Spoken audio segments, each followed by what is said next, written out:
Good morning. Today we will have a lesson to start Chapter 7 on polynomials. You should have the 7-1 notes page either downloaded or in a place where you can take some notes that we will use throughout this chapter.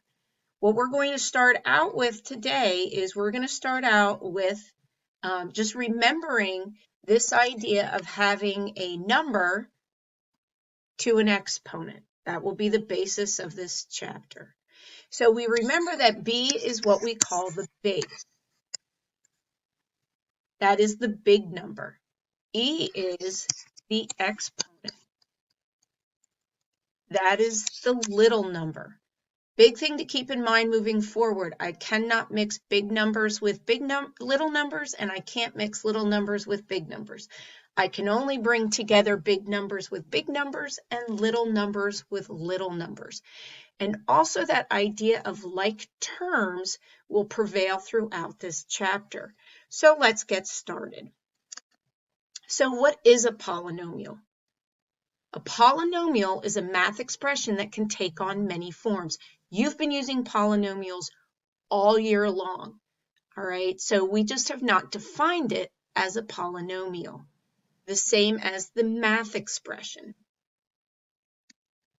So there are a couple different types of polynomials. The first is the monomial. It is an expression that is a number, a variable, or a combination of those to form a product. And I'll give you a couple examples in a moment.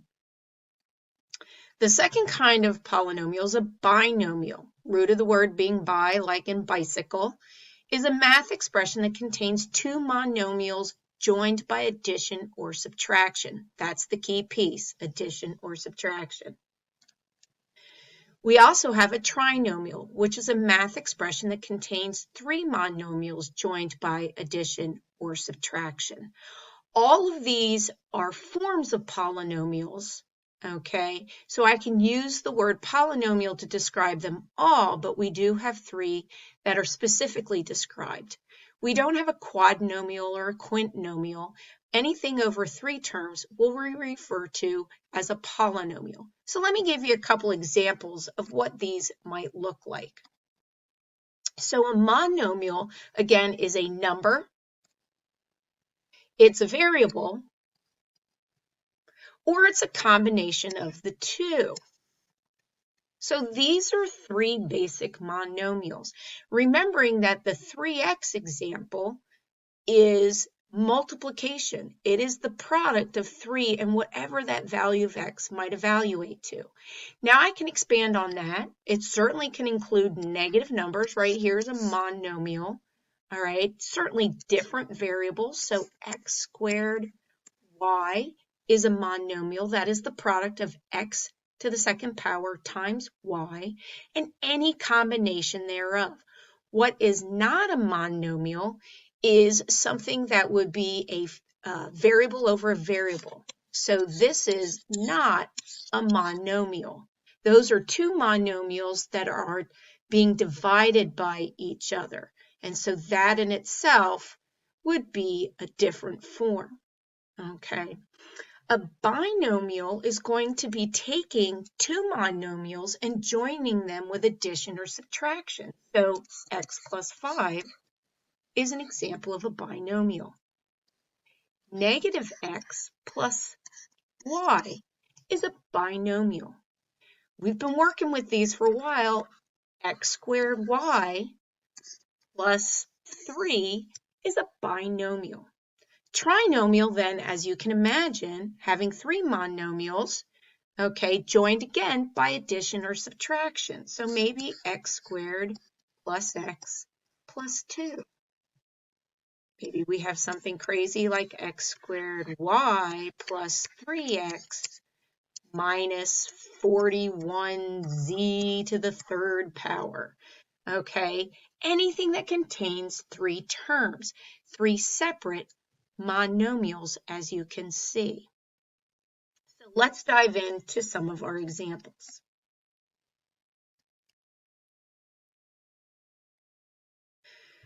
So in concept 1, when multiplying monomials with the same base, the rule that we need to remember is that we need to add our exponents. And we've been doing that for a little while. All right, so in this case here, when I add them, they have to be of the same base. So here I have two monomials that share the same base of x. They have different exponents, but that's okay. They share the same base. So the monomial 5, he's going to hang out there, okay? And then we are going to, because remember, this says 5 times x squared times x to the 6th. Don't let the parentheses throw you off with the operation. So what this says is that I can take these two monomials that have the base of x, and I can add together their exponents. And so 5x to the 13th is the simplified example. Now remember, x to the 7th means I'm going to take x and multiply it by itself 7 times. All right. And x to the 6th says, hey, I'm going to have a couple more of those. I'm going to add to that, okay, another 6.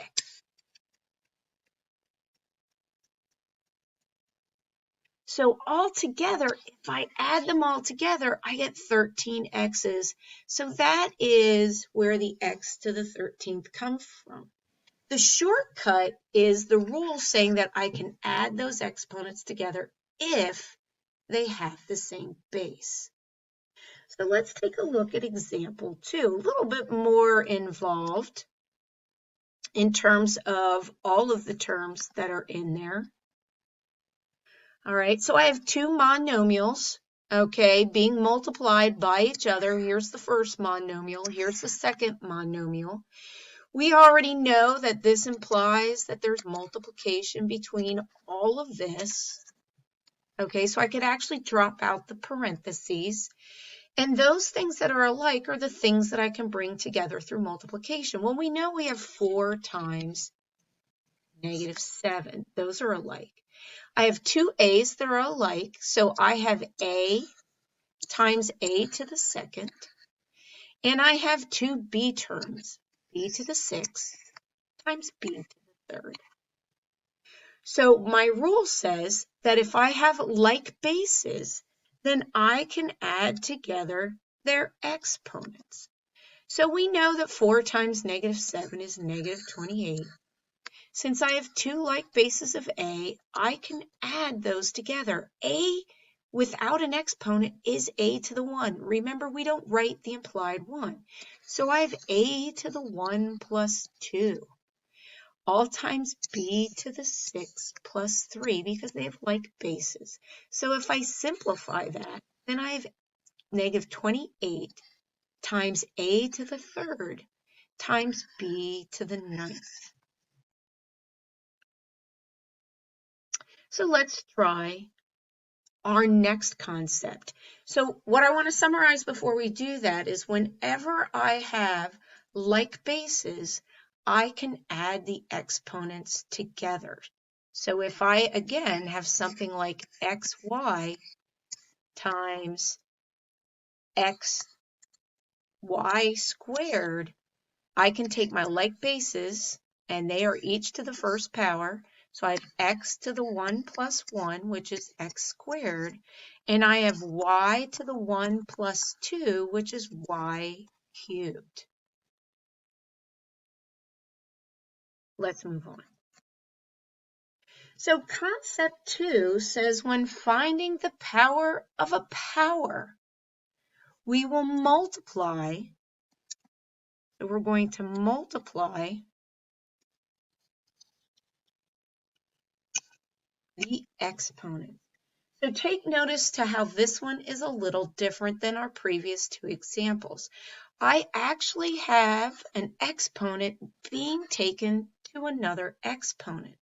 Now, if I wrote this out the long way, this actually says I'm going to take k to the 5th times k to the 5th times k to the 5th times k to the 5th.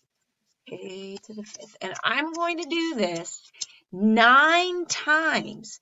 1, 2, 3, 4, 5, 6, 7, 8, 9. You don't want to do this any more than I want to do this and write it out the long way. So the rule, okay, is a shortcut to the long version of the math. Now remember, this told me I could take k to the 5th 9 times. So this looks like now our previous examples where I can take k to the 5th, and since this is standard multiplication, I can add that 5 9 times. Okay, but this is why we learned multiplication. How many do I have? 1, 2, 8. That if I have 5 9 times written, I can multiply that together. So the shortcut would be to take 5 and multiply it by 9. So in this case, we have k to the 45th power. Okay. If I have that, then the rule allows me to not do all of this business up here and writing it the long way. But we're talking about powers to powers, okay, which was different than what we previously did where we were just multiplying things with like bases and different powers. So let's take a look at another example, see if that helps at all. Of course, Mrs. Kiskadden always has to ramp it up one more notch, doesn't she?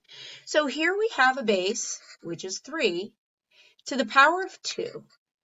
That whole monomial is taken to the power of 3. Well, that whole expression in itself is taken to the power of 2. This is an example of powers to powers. And so if we use my previous rule, this says that I can take my base, I can take 2, multiply it by 3, and multiply it by 2 because it's powers to powers. So I can multiply all of my exponents together. So that gives me 3 to the 2 times 3, which is 6. 6 times 2 is 12. Now, we haven't seen this guy before. He is not simplified. He is not in his simplest form. So therefore, I must work him out completely, which I don't have the answer to on my handout. So that would be a very long number. So that would be the simplified version. All right.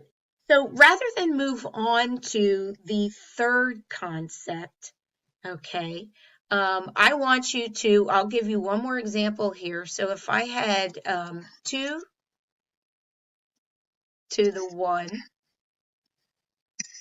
to the 2 to the 3. I'll give you something a little bit easier.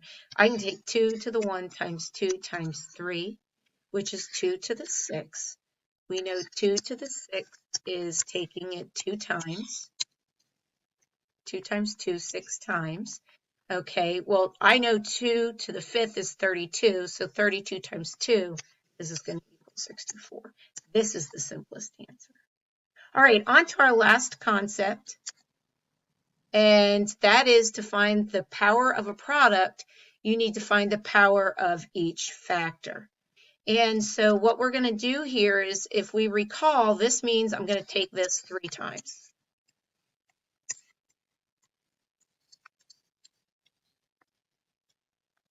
So that really is 6 to the 3rd.